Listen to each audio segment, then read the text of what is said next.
experiences. So in a fairly recent study that we did looking at just 66 of our kids, trying to find out what are their top activities. All 5 of their top activities were sedentary in nature. TV, video game, listening to music, reading.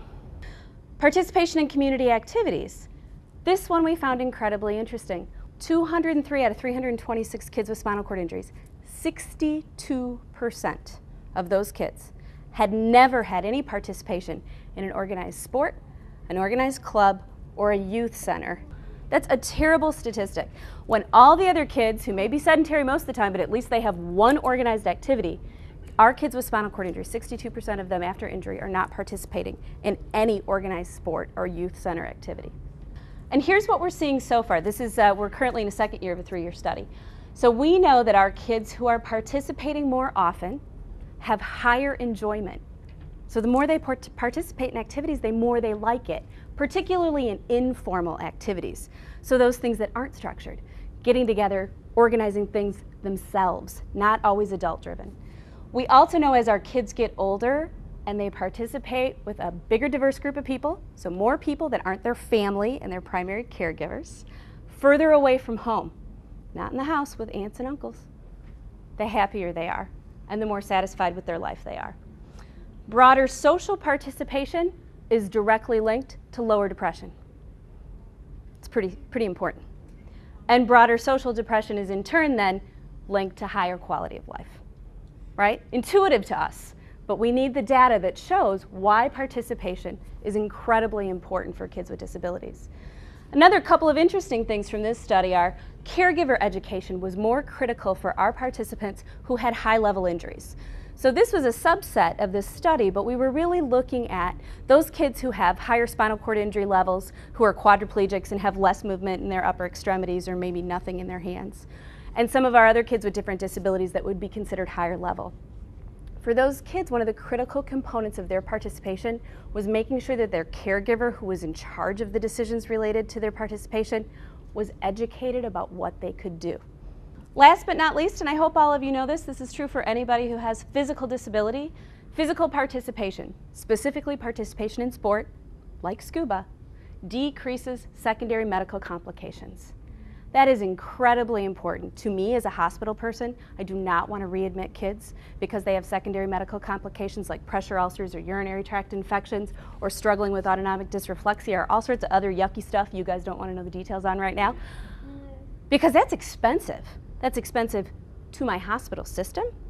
It is expensive to that child as they get pulled out of their community.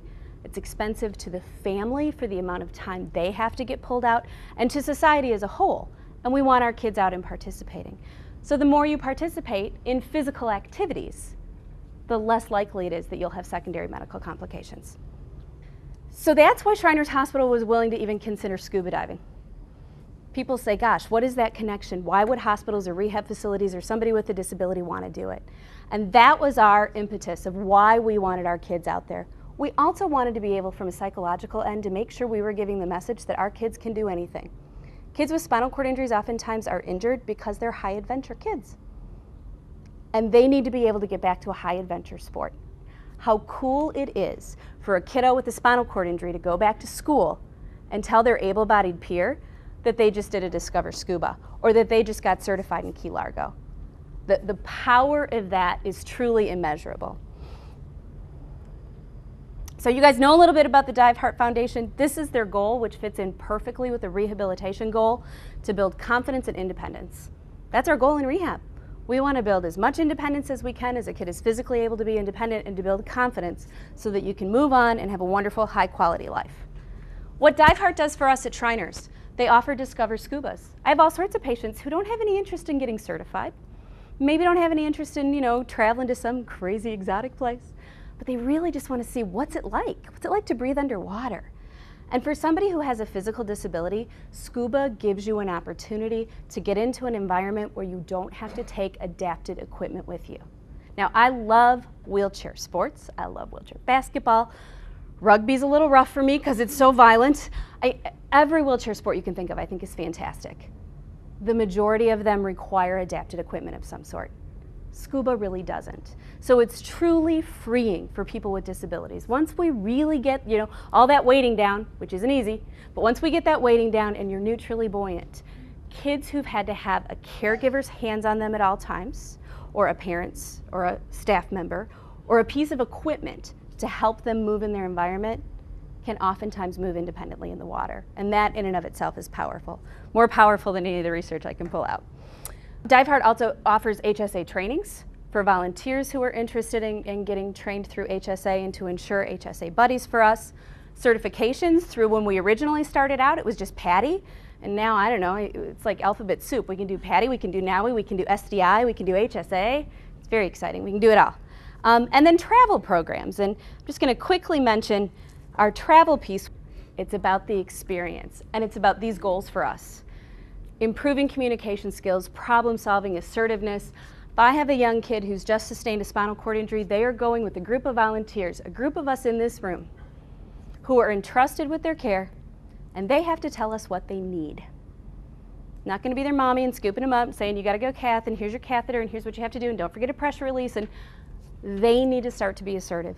They need to be able to communicate with other people, and we need to enhance their ability to do those things so they can move on with their disability and have a high quality of life when they get out of mommy and dad's house and they go on to college or they go someplace else or do whatever they want. It's the message of they can be independent and do anything they want. They need to know their body. They need to understand how their body works. That's a really important rehab goal. I need you to know how your body works. I need you to know when you cath. I need you to know how to take care of yourself, when your medications are, when to take them, how to take them, how much you take, and what they're for. All of which can be lumped in to what we like to call these secret little goals that occur during a travel experience. For many of our kids, it's their very first time away from their parents since they got hurt. And as parents, how many parents we got in the room? If you remember back to the days when you really didn't, I mean, some of us may want to send our kids away now, but you didn't want to send your kids away. Think about parents who, you have a 12-year-old who you were sending away on overnights and boom, now all of a sudden they have spinal cord injury. You send them away to the Boy Scout camp or the Girl Scout camp overnight where you're not sure people know about your child's care. So to have dive community people and rehab people combine for these experiences is incredibly, incredibly important. Gives a lot of benefit to our families. They know that they can trust us. They know we'll take good care of their children and also give them some great opportunities. We look at trying to get our kids to improve their ADLs. I talk about holding out a carrot. I say things like, well, you're 14 and you got a T12 spinal cord injury and I know you think poop is gross, but I'm not your mommy, and when you come on our Diveheart trip, I'm not doing your bowel program for you, and you have the physical ability to do it yourself, so here's your little Diveheart carrot.